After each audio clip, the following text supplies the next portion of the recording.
And one of the bits of nonsense that I was fed is that, well, one of the concerns is that we need to just keep pouring money onto this fire, that infinite money is what we need to be paying these teachers, and we don't pay them enough. There are teachers in this area that have a starting salary of $34,000 a year. Lies like this is going to what is causing the pushback. Lies like this. If you just tell the truth, you won't have this pushback. But lies like this is what's causing the decrease in what you might call sympathy for the teachers in this perspective. It comes from places like lying about compensation. And since we're talking about compensation, let's go right ahead and talk about their compensation. And because I do my homework, because I keep my receipts, because I show my receipts, let's go over the collective bargaining agreement that went into effect last year and continues through June of this year. So let's talk about salaries. Let's talk about the thing that's driving this budget. Article 3, salaries. Salaries payable to teachers during the terms of this agreement are set forth in Appendices A1 and B1 attached here too. So to get the actual numbers, we're going to have to go to Appendix A and Appendix B. And trust me, folks, we're going to get there. B, prior to July 1st of each year, teachers shall select one of the following methods of payment to form on a form provided by the School of Administration. 1, 21 equal paychecks. 2, 21 paychecks. The first 21 paychecks equal to 1/25th other salary, and the first and the 21st equal to 5 times 5/25. So this is just how many paychecks do you want? Like if you're getting paid, say $104,000 a year, then that works out to exactly $2,000 a week if there's 52 weeks in a year. You could be paid weekly, you could be paid biweekly, you could be paid monthly. The teachers have a way to break up the salary, so that's really unimportant. When a regularly scheduled payday falls on a holiday or during a vacation, the board will make a reasonable effort to pay teachers on the last normal workday prior to the said payday. D, salary payment shall be made by direct deposit method. So really the only part that matters here is A. Says Appendix A and A1 and B1 are going to show you what the actual salaries are. What's important is to know how to read that appendix. So salary levels. A, teachers employed by and working for the Board of Education as of June 30th, 2021 shall be paid in accordance with the salary schedule listed in Appendix A of this agreement and applied and interpreted in concert with the following definitions. We're going to get there in a minute. We're going to jump straight to B. Teachers hired by the board on or after July 1st, 2021 shall be paid in accordance with the schedule, with the salary schedules listed in Appendix B of this agreement. So what that means is if you were already employed as a teacher, then the numbers are Appendix A. And if you are a new hire if you were hired after, what's the date on this? After July 1st, 2021, your pay grade is going to be based on, the Appendix B. So let's look at how this gets broken up. Because again, we need to be able to read the appendix. Level BA equals bachelor.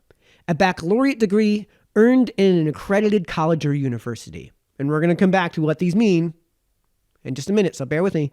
Level BA plus 12, plus 24, plus 30 means bachelor's degree plus 12, 24, or 30 additional graduate credits in a planned program from an accredited college or university, which studies are applicable toward a standard Connecticut teaching certificate. So in addition to having a bachelor's, do you have any credit hours towards the Connecticut teaching certificate? Or a program approved by the teacher and superintendent as per section 10-145B, subsection C of the Connecticut General Statutes. Already went through all that. That's basically just spelling out how you would qualify for those certificate programs, and how you might find exemptions to those particular qualifications during exigent circumstances to meet these conditions. So that's really kind of unimportant for now. Level MA, master's degree from an accredited college or university. A master's degree requiring 60 credits or more is paid at a level MA plus 30, which is basically all of the master's programs. 12 times 12, it's a minimum. Any master's degree program is going to be a minimum at this point of 12 times 4 at least would be 48. So for most universities, where I went to school in Binghamton University, to get a degree, to get a master's, you would need 64 credit hours. So that's becoming kind of the norm. Level MA plus 12, 24, 30 is master's degree plus those same number of graduate study credits earned at an accredited college or university in the area of the teacher's assignment in New Milford or with the prior approval of the superintendent. Level 6 here, a certificate of advanced study from an accredited college or university in the area of the teacher's assignment in New Milford or with the prior approval of the superintendent. 2 master's degrees from accredited colleges or universities, both of which are in the area of the teacher's assignment in New Milford. So basically what that means is if you get a master's and you do even more education, then this is a different tier of pay structure. Level PhD, an earned doctorate from an accredited college or university in the area of the teacher's assignment in New Milford or with the prior approval of the superintendent. So when it says in the area of the teacher's assignment, that means that the accrediting is an accreditation in the assigned area. So if you go to New Milford Public Schools, then they're only going to accept accreditation from the universities that they have bodies of accreditation that they accept. Right. So, the state of Connecticut has an accreditation bureau. I'm pretty sure the town of New Milford, any university that meets the accreditation standards of the Connecticut State Accrediting Board qualifies. That's all that means. B. So this is the new hires. This is their schedule. Level BA is baccalaureate degree earned from an accredited college or university. And then they got rid of some of these impartials. So instead of there being a BA plus 12 or plus 24, there's just the BA plus 30. So you have to have earned 30 credit hours towards the Connecticut Teaching Certificate Program. And they did the same thing with the master's. So that's basically all that they've done in terms of the structure of this thing, right? So we're going to go to the pay tables. We're going to go to these tables in just a moment.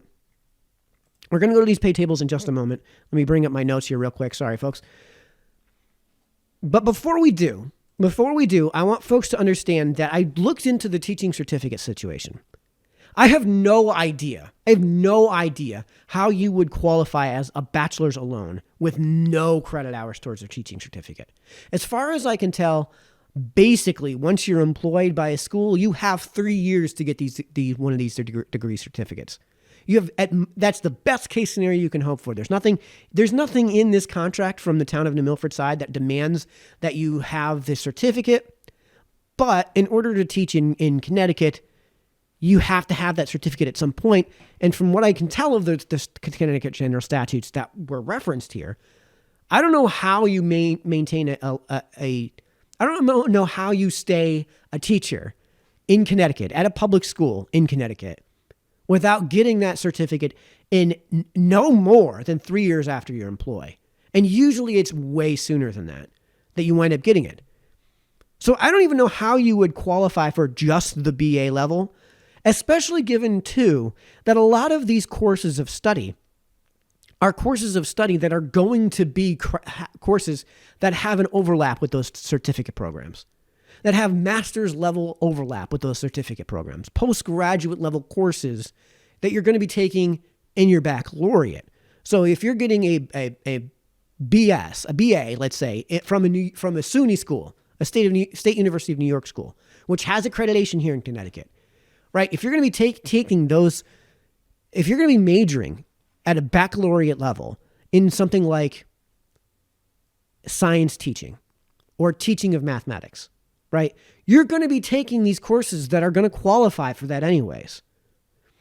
But if you're not, then you have to go get these credit hours like right away after you've been employed. So I have no idea how many teachers could even be in the system that meet that criteria, that are just BA and nothing else, right? As far as I can tell, the only way you can do this is to do basically what I did.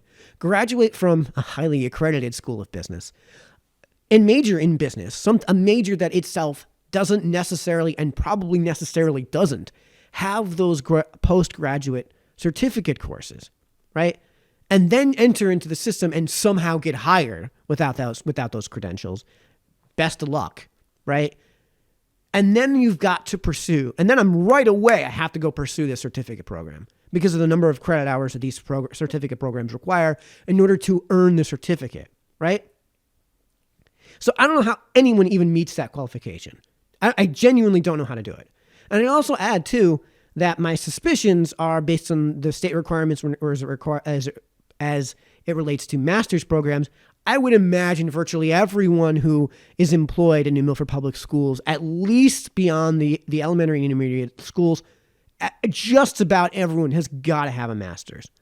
And in this case, master's in a probably teaching-specific program, which would earn them the credit hours to be not only just level MA, but that level MA plus that we talked about, right? The level MA plus 30, or if they've already been employed, the MA plus 12, plus 24, plus 30, right?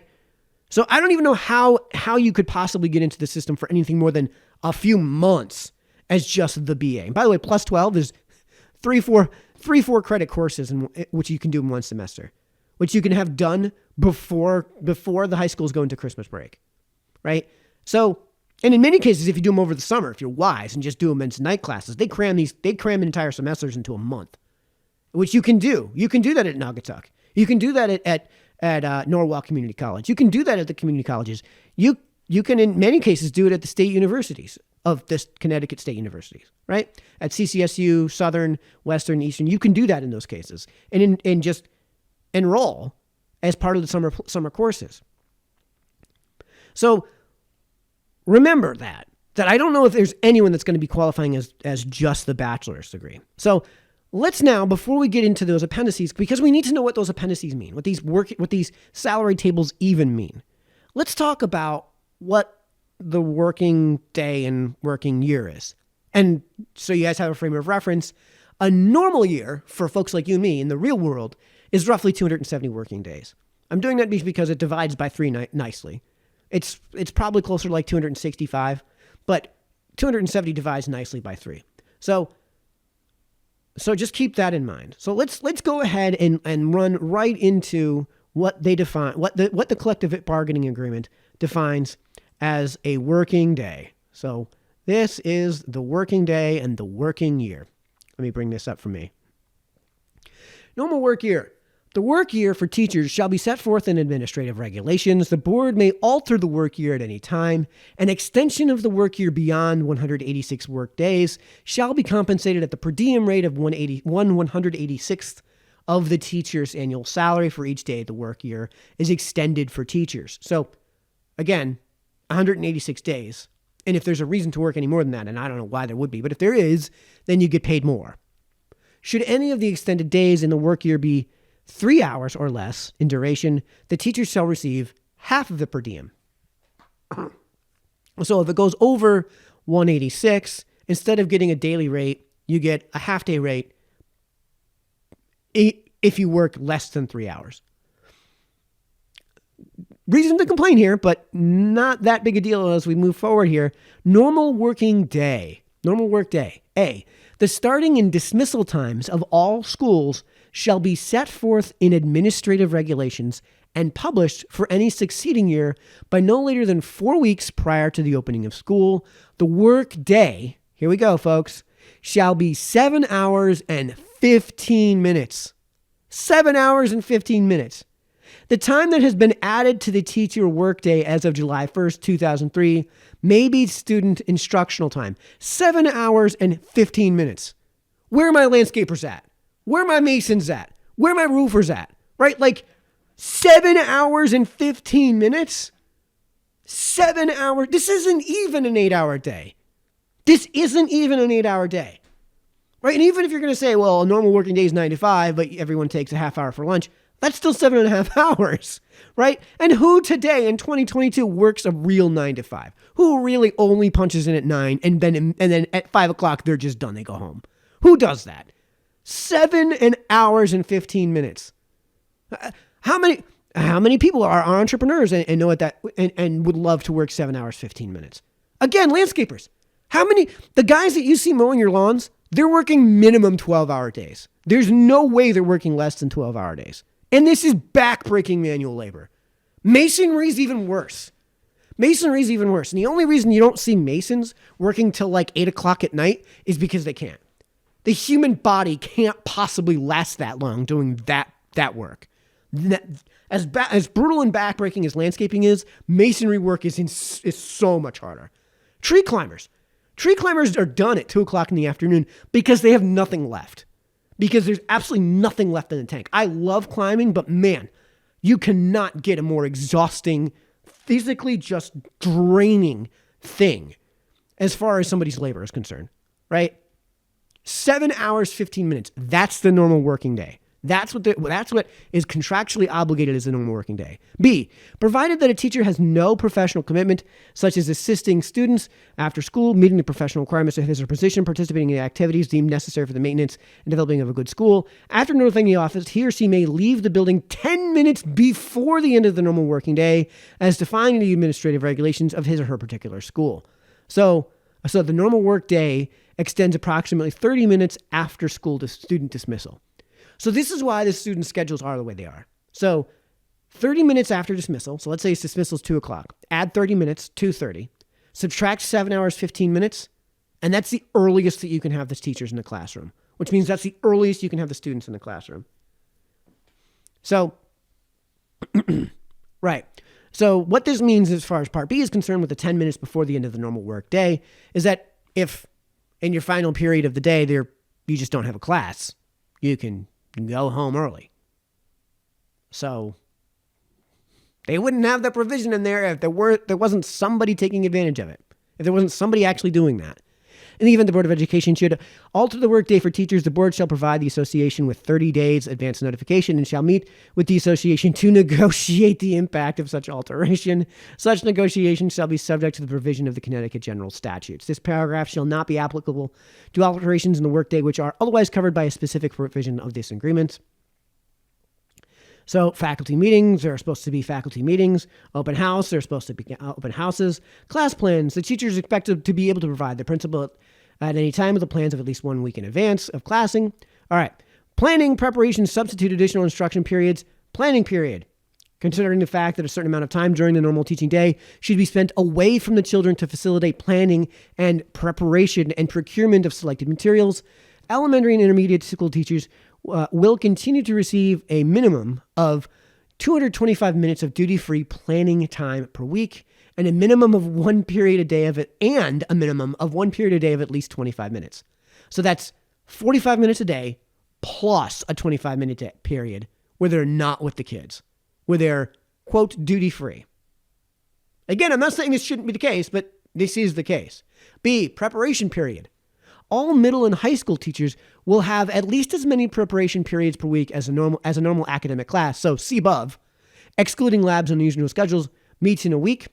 C, substitute services. When a teacher is requested and agrees to perform substitute services, or when in the event of any emergency, a teacher is required to perform substitute services, which services result in the loss of a teacher's planning period, the teacher shall be compensated for the loss of the planning period at a rate of $30 per period.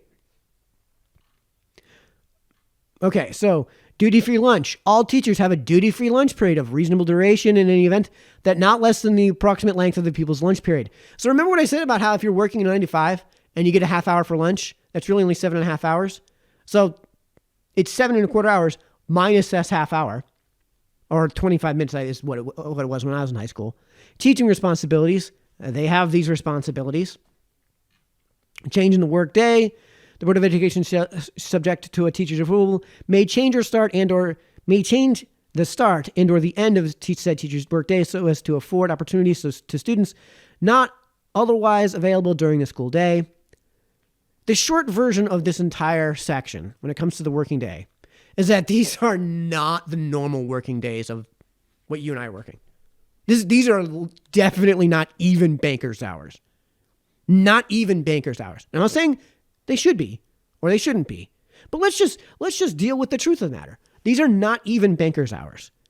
And what happens when you have an early dismissal because of snow? What happens if you have an early dismissal because of heat at the beginning and end of the year?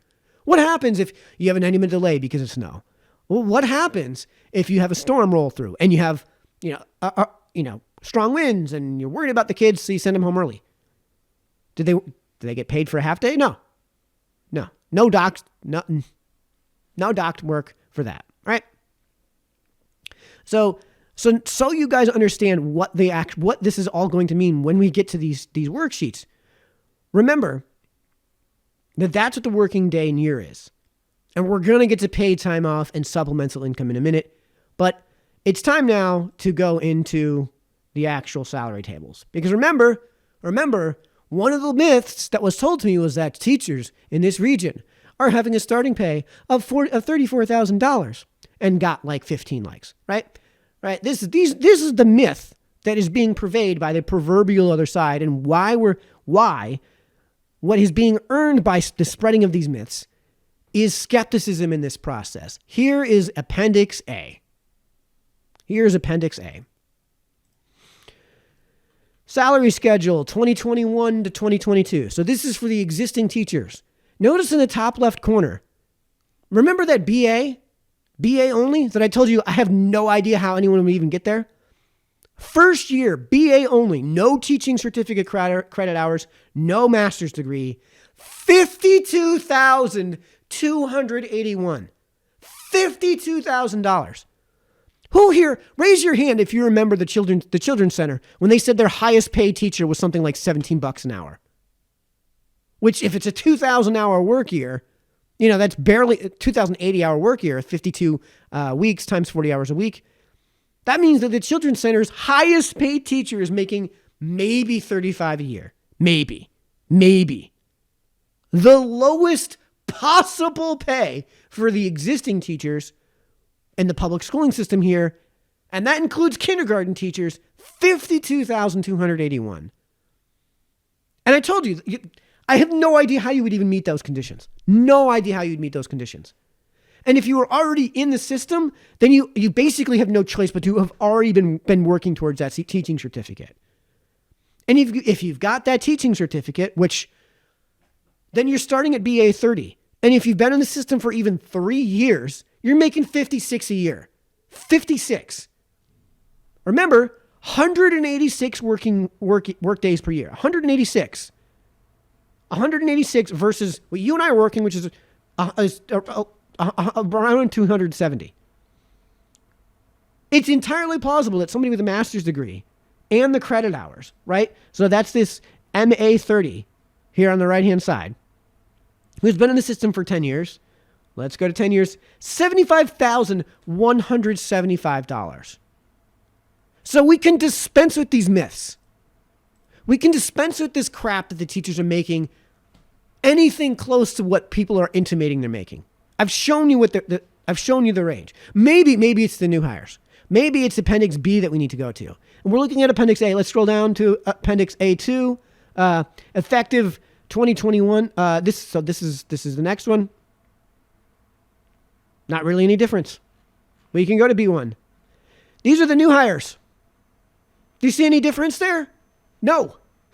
And again, I have no idea how you'd qualify for the BA alone in your first year, right? Like imagine again, somebody who's got the teaching certificate, so they've got the master's with the 30, who's been in the system, who signs on and is in the system for even 5 years, $61,000. $61,000. Folks, in the real world, if this were converted to an hourly rate, what would this actually work out to? Let's not even convert it to an hourly rate. Let's work it out to basically a per diem. That means that that works out to $75,000 a year real world. That's what that works out to in terms of real world before we even factor in hourly. Right? And again, this isn't even touching this is just the tip of the iceberg, because maybe you work at a company that has some paid time off. I wonder what that is. Remember, the teachers already only work 186 days a year. They already have way less than bankers' hours. So how much paid time off do they get per year? We can go right to that. So let's go to the section about paid time off. Oh boy, let's zoom in so people can see this. Leaves of absence, personal illness, sick days. This is what that means. Sick days. A, each teacher shall be allowed 15 days absence without loss of pay during each normal work year, provided such absence is due to the illness of the teacher. 15 days. To the extent not used, this sick leave shall be allowed to accumulate from normal year to the number of days equal to the number of days in the teacher's working year. So 186. Teachers who were employed as of June 30th, 1995, and who have accumulated sick days in excess of the above limitation, so in excess of 186 days, will continue to have use. So I can't imagine there are any teachers that were employed as in our system as of June 30th, 1995. As in, it's 2022, they'd have to be in the system for 27 years. I can't imagine that's the case. This provision is not retroactive from its inception, of course. If and when the accumulation goes below the above limit, the stated limit shall not apply. So not only do they have 15 paid sick days, they have rollover for up to an entire school year in perpetuity. All right, so then this is just talking about how that works out. Each teacher shall be allowed to utilize 5 sick days leave without loss of pay during each normal work year for illness in the teacher's immediate family, right? So we've got that. We've got personal days. Teachers shall be eligible to take up to 3 personal days per school year without being required to support the use of leave with a compelling reason. Personal leave days may only be taken within 24 hours or more advance notice, whenever possible, to the building principal. Use of personal leave days shall be scheduled with the approval of the... Let's just move on. We've got religious leave, religious paid time off for up to 3 days per school year. We've got bereavement leave for a death in immediate family, not to exceed 5 days per year per incident. So I've got 10 uncles, right? Immediate family shall include the following: parent, grandparent, sibling, spouse, children, stepchildren who are raised by the employee, grandchildren, mother, and father of the spouse. Okay, fine. So no, I don't have 11 uncles, but I've got a bunch of siblings and I've got a bunch of grandparents.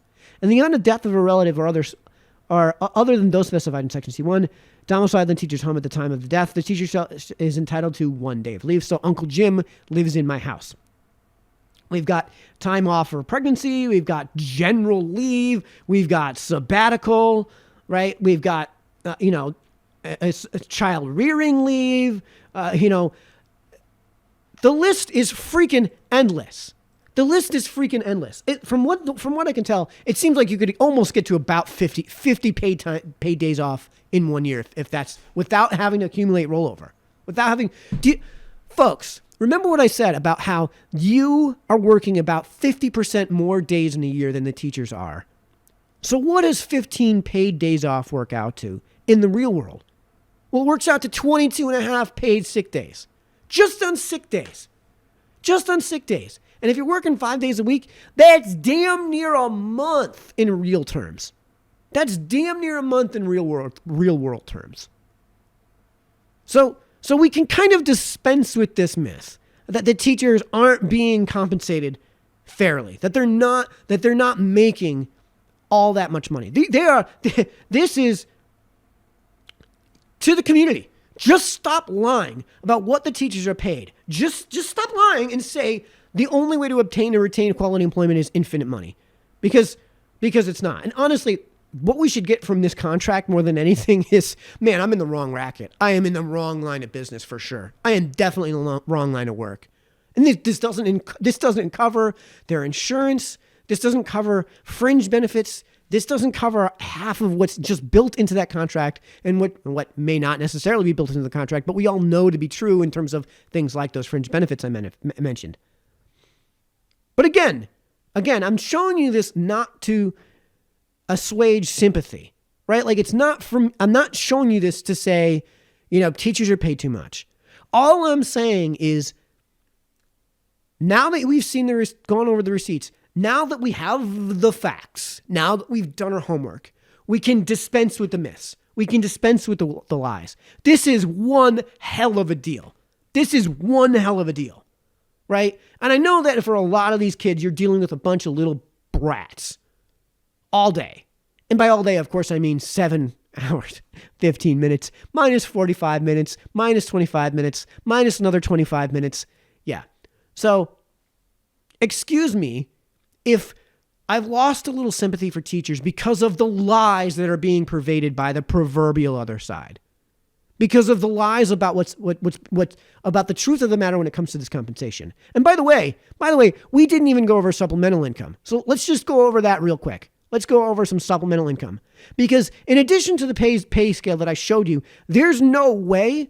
Not only is there no way that I just find it difficult to believe that there's even more than a handful of people making that bare minimum of $52,000. Let's go over the supplemental pay. So this is extracurricular activities, and this I'm just going to ram through because there's so much of it. Elementary schools, grades 4 through 6. Intramurals, 1985. Intramurals, 1985. Intramurals, grades 5 and 6, 1985. Grade 5 and 6 intramurals, 1985. Grade almost $2,000. Student council advisor, 2 stipends, almost $2,000. Instrumental music, beginner band, intermediate band, almost $2,000. Band, advanced orchestra. I can't imagine. I can't imagine in grades 4 through 6. Yeah, in grades 4 through 6, that it's any more than one person that's basically claiming virtually all of these stipends. Choral music. Again, I can't imagine it's any more than one person accumulating these $2,000 a piece. So we're looking at like $6,000. You could, just to be the choral music teacher, not only are you making what I showed you in those appendices, in those charts, but an additional $6,000, right? Well, I didn't realize we're so short on time, but like chess club, student council grade level advisors for 7th and 8th grade. Now that we moved on to Scattercoke, yearbook committee, computers for children, intergalactic coaches, voices, jazz band, writing lab, and thousands of dollars that are just up for grabs for all kinds of things. We moved on to New Milford High School, great Gay Straight Alliance, $1,000 just about. United Countries, German Honor Society, Emerging Artists Club, intramurals, music visual tech, freshman class advisor, sophomore class advisor, junior class advisor, student council advisor, Spanish Honor Society, French Honor Society, drama club, Piper. Like, there's 8 million other ways to earn supplemental income, right? And this is, now we move on to sports. Varsity baseball coach is making $4,900 if he's a teacher, right? The freshman coach is making another $2,500 if you're a teacher. And I'm not saying this is extravagant necessarily. Coach Peel, if he was a teacher, he could be making $4,800, right? And his assistants, if there are teachers, are making $3,149. Again, this isn't my way of saying take your sympathy away from teachers. Remember, we're looking at things through the lens of deserved and earned. The question then is, have they earned that income? And I'm not going to try to answer that for you. I'm not. I'm just saying the pushback that's coming from the community when it comes to the Board of Education side of the budget and this whole process is coming from myths and lies. And I'm trying to just get rid of these myths and lies and show you guys that if you just tell us the truth, then you'll probably have your budgets not be subject to the scrutiny that they've been subject to. You probably won't have as many people saying no when the referendum comes around to the Board of Education side of the budget.